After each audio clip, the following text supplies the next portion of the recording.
Salut tout le monde, c'est Bartholomew Patrick. Alors on se retrouve aujourd'hui pour une nouvelle vidéo review, analyse critique de l'épisode 795 de One Piece, donc qui était intitulé Une ambition gigantesque, Big Mom et César. Donc cet épisode correspond à la fin du chapitre 834, hein, sauf les deux premières pages finalement, qui étaient dans l'épisode précédent. Donc là, ça prend quasiment l'intégralité de ce chapitre. Donc, qu'est-ce qu'on a dans ce chapitre? Tout d'abord, on a quatre parties distinctes. On a donc forcément Big Mom et César. Ça sera sur la fin de la vidéo, parce que c'était la dernière partie.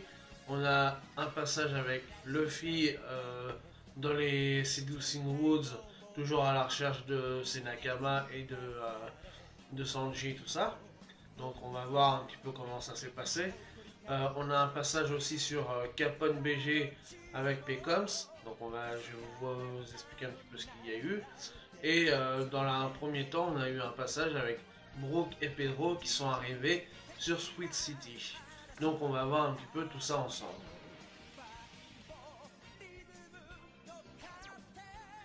Donc premièrement, on a Pedro et Brook qui viennent d'arriver dans la ville de Sweet City, hein, donc qui est juste au port de Whole Cake Island, hein, via un canal et avec le Shark submerge, hein, qu'ils ont laissé un tout petit peu plus loin sur le fleuve pour pas se faire repérer. Donc ils arrivent dans la ville et là il y a un bonhomme de la ville qui est en train un journaliste, enfin c'est un pseudo journaliste qui est en train de crier qui a le journal. Et donc, du coup, il récupère un journal.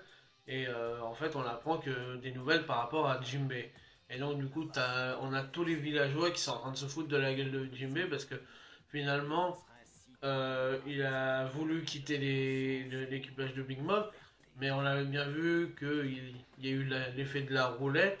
Et à cause de ça, on ne sait pas vraiment ce qui s'est passé encore, d'ailleurs. Parce que on avait vu que Big Mom lui a dit oui, je veux bien que tu t'en ailles, mais il faut que tu tournes la roulette. Et donc on ne sait pas vraiment s'il a perdu de l'espérance de vie, s'il est mort ou pas. Apparemment il serait peut-être pas mort pour l'instant, parce que d'après ce qu'on a vu là, il serait peut-être pas mort, mais il se serait rétracté. Donc on ne sait pas trop sur quel pied danser avec Jinbei pour l'instant. Donc là on a tous les villageois qui sont là en train de se foutre de sa gueule, parce que justement, donc par rapport au fait qu'il s'est rétracté, que c'est plus Jinbei le Shichibukai, mais c'est Jinbei le peureux et tout ça. Enfin, il y a plein de moqueries là-dessus. Donc Brook, voyant ça, bon, lui, il n'intervient pas par rapport à ça, mais par rapport à Pedro, il fait ouais, mais à mon avis, tout ce qu'on raconte là-dedans, c'est pas vrai et tout, parce que moi, je le connais, Jinbei, et bon, il se remémore un petit peu tout ce qu'il y a eu par rapport entre le moment de l'île des hommes poissons et jusqu'ici. Justement où Jinbei avait expliqué qu'il lui restait des choses à faire et tout ça, mais que dès que tous ces problèmes ils seraient réglés, il accepterait volontiers de faire partie de l'équipage des Mugiwara. Et il se rappelle aussi le moment où justement par rapport à l'île des hommes poissons, qu'en fait Jinbei il l'a protégé justement par rapport à Big Mom. C'est pour ça qu'il a protégé l'île des hommes poissons. Donc c'est tout ça qui fait que l'île des hommes poissons était protégée par Big Mom à cause de Jinbei en fait, tout simplement. Donc voilà, donc bon, Brooke se rappelle tout ça. Et donc il sait très bien que ce qui est raconté dans les journaux, c'est des mensonges. Pour un peu faire paniquer, pour que bien qu'en plus les gens en fait se foutent de la gueule de Jinbei malgré qu'il les a sauvés de Big Mom justement quand elle a eu sa crise avec les crocs en bouche. Donc ils sont vraiment c'est vraiment des enculés les gens quoi. Enfin bref. Donc du coup à ce moment-là il y a Pedro qui arrive et qui appelle Brooke pour lui dire de venir vers la maison. Et donc dans la maison qui on voit Pudding.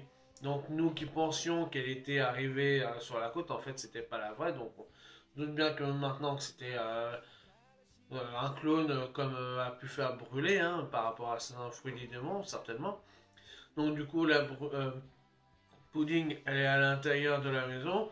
Bon il y a plein de servantes qui sont là pour lui faire essayer des robes en vue du futur mariage. Et elle est en conversation aussi avec Tamago. parce que justement, elle voudrait essayer de pouvoir s'éclipser, mais Tamago il lui explique que c'est pas le moment parce que une personne de son rang doit rester là pour préparer son mariage et tout ça. Et donc aussi quand les servantes sont là pour lui présenter les robes, quand on évoque le nom de Sanji, elle est toujours dans cette comment dire, dans ce contexte d'être un peu timide, elle est rougie et tout, elle arrive pas, elle est un petit peu choquée et tout ça, donc elle est vraiment une petite chose quoi entre guillemets, hein. Donc mais on voit donc du coup, on se rend compte qu'elle a pas pu aller se sauver et elle est vraiment sur la côte, donc on sait toujours pas si c'est à cause d'elle que ils ont été piégés ou bon, on peut penser là que justement elle n'est pas dans le coup du piège qui a été étendu au Mugiwara sur la plage. Toujours est-il que du coup il y a une tour, ou enfin un petit bonhomme là qui ressemble à une tour qui arrive et qui demande à parler à Tamago à l'extérieur de la maison.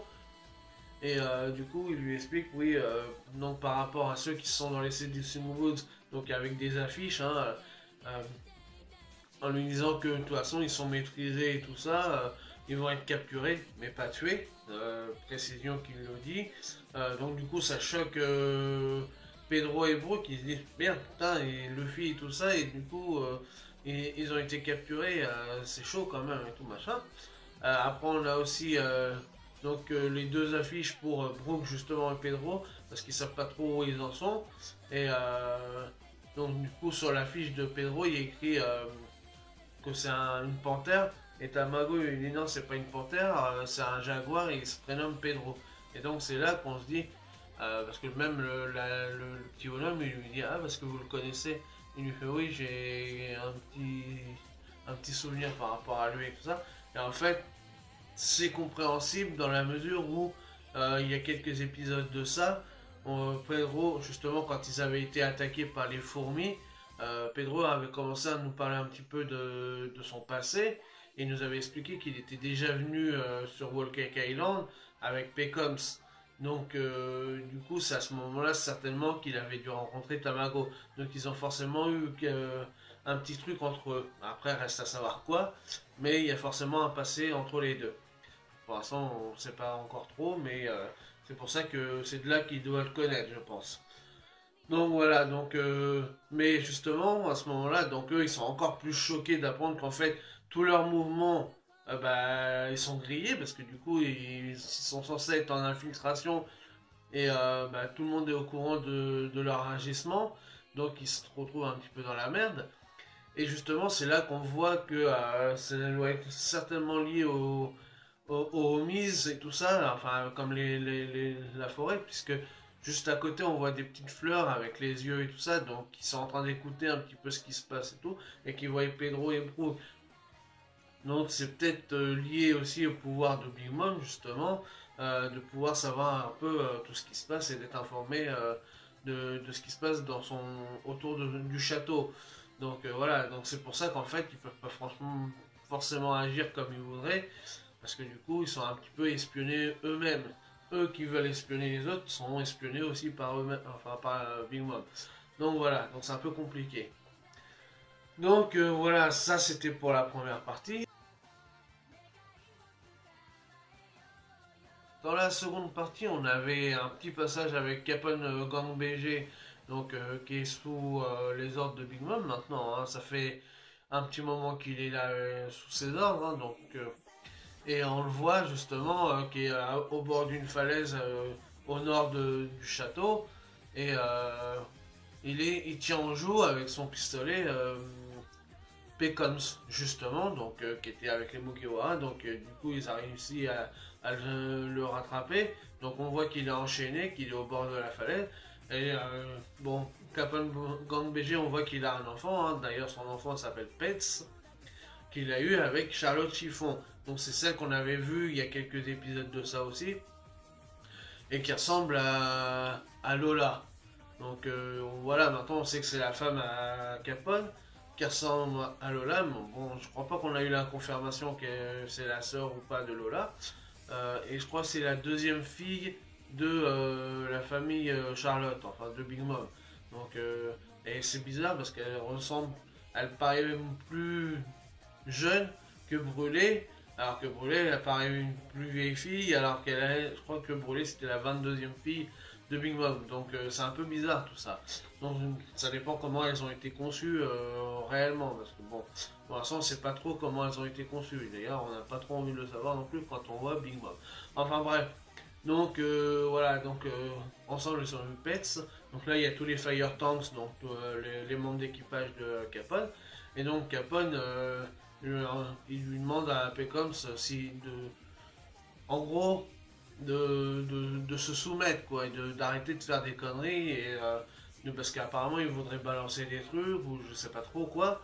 Et Pecoms il lui dit de toute façon, tu sous-estimes trop Big Mom, et ça va te causer ta perte. Et donc là, à ce moment-là, Capone, il lui tire dessus, et donc on le voit tomber dans l'eau.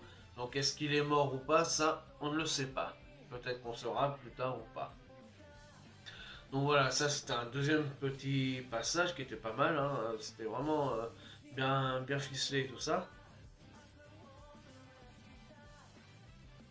On a donc une troisième partie avec Luffy, bon, qui est divisée en deux parties, hein.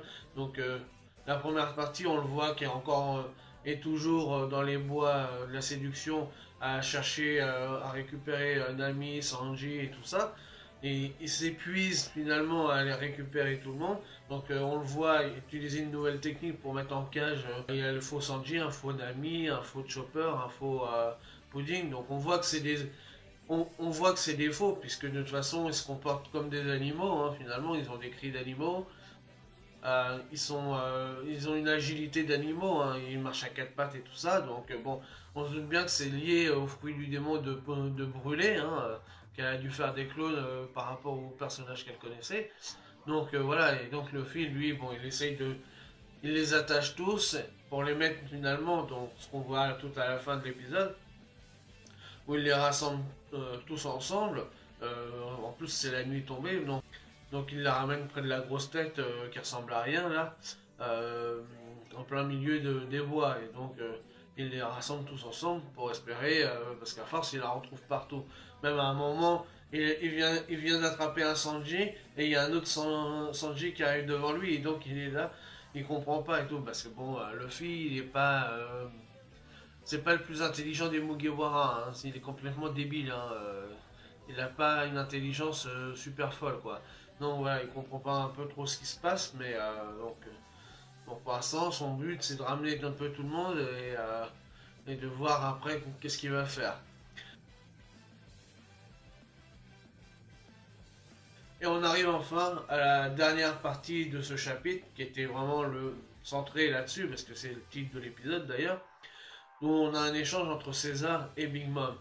Donc elle rêve d'avoir des gens tout autour d'elle, assises à sa table, qui soient à la même hauteur. Donc c'est pour ça qu'elle veut faire des recherches, enfin qu'elle demande à César les recherches sur la géantification, parce qu'elle voudrait justement que elle puisse s'unir tout autour d'une table avec, avec sa famille qui soit issue de tous les peuples du monde de One Piece. Donc que ce soit des longs bras, des longues jambes, des longs coups ou n'importe qui d'autre, hein. Donc voilà, donc ça serait son rêve à elle. Et donc justement pour ça, il faudrait que César arrive à faire la géantification pour qu'ils soient tous à la même hauteur d'elle et qu'ils puissent se regarder tous dans les yeux, quoi.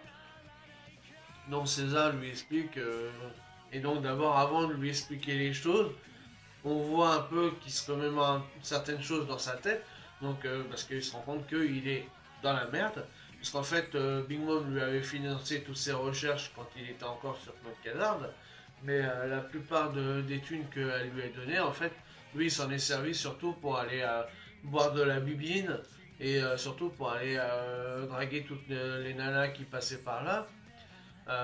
Donc du coup, sachant que lui, il était sous la protection de Doflamingo, justement sur Punk Hazard, et parallèlement par rapport à Kaido, parce qu'on sait que du coup c'était Kaido qui avait demandé à faire les smiles. Donc c'est pour ça qu'il s'est dit, moi je suis tranquille, je suis là sous leur protection. Et justement, c'est là qu'intervient César devant Big Mom en lui disant oui, mais à cause de Trafalgar Law et de Monkey D. Luffy, Mon usine de Smile sur Pancasard, elle a été détruite. Et donc du coup, bah, toutes mes recherches ont été détruites. Euh, le, le laboratoire que le gouvernement mondial avait fourni et tout, bah, il a été détruit. Donc du coup, je peux plus rien faire et tout ça, nanani. Et c'est à cause d'eux et tout. Donc on le voit, il est à genoux en train de pleurer comme une madeleine et tout. Et puis même, il dit non, mais t'inquiète pas. Moi, j'ai reconstruit un laboratoire sur l'île. Donc tu vas pouvoir continuer tes recherches et tout ça. Donc elle lui dit bon, bah t'en as pour combien de temps? Alors une semaine ou deux? Donc César lui dit bah 2 semaines. Bon, même, il hésite, hein, mais il essaye de dire le plus longtemps possible pour pouvoir se sauver, mais en fait, il se rend compte qu'en fait, il lui reste plus que 2 ans à vivre, 2 semaines à vivre, pardon. Et parce qu'en fait, le château, enfin le laboratoire, il a été construit par Perospero grâce à son fruit du démon des bonbons, parce que il a le lèche nomi ou un truc comme ça, enfin je sais plus comment est le nom. Enfin, il a le fruit du bonbon, donc il peut lécher les sucreries et tout ça. Et donc, du coup, il a réussi à reconstruire un laboratoire similaire à celui qu'il y avait sur Punk Hazard. Donc, du coup, César va pouvoir mettre un terme à ses recherches et enfin les poursuivre pour arriver à la géantification. Chose que lui-même sait très bien que c'est impossible, puisque les effets qu'il a, enfin les premiers résultats qu'il a fait sur Punk Hazard se sont avérés un échec, puisque sur les enfants ont bien réussi un petit peu à grandir. Seulement, il y a les effets secondaires avec la toxicité des bonbons. Donc, c'est une chose qui est impossible à faire, quoi. Donc, il sait très bien qu'il n'y arrivera jamais. Donc, c'est pour ça qu'il sait très bien qu'il va être dans la merde. Donc, voilà, on a eu cet échange-là entre les deux. Donc, et qui plus est, Perospero a récupéré le cœur de César. Donc du coup, en plus dans l'épisode, on voit qu'il joue avec et tout, et que César, lui, à chaque fois, il sursaute parce que justement, il a un pincement au cœur, parce que Perospero, il le pince comme ça hein, dans la petite boîte là. Et donc du coup, il est dans la merde. Et parce qu'en fait, on voit que c'était Sanji avec Capone qui lui avait rendu. Donc voilà. Donc maintenant, on sait très bien que César, bah il va être dans la merde et qu'il sait pas comment s'en sortir quoi. Donc voilà, c'était la fin de cet épisode.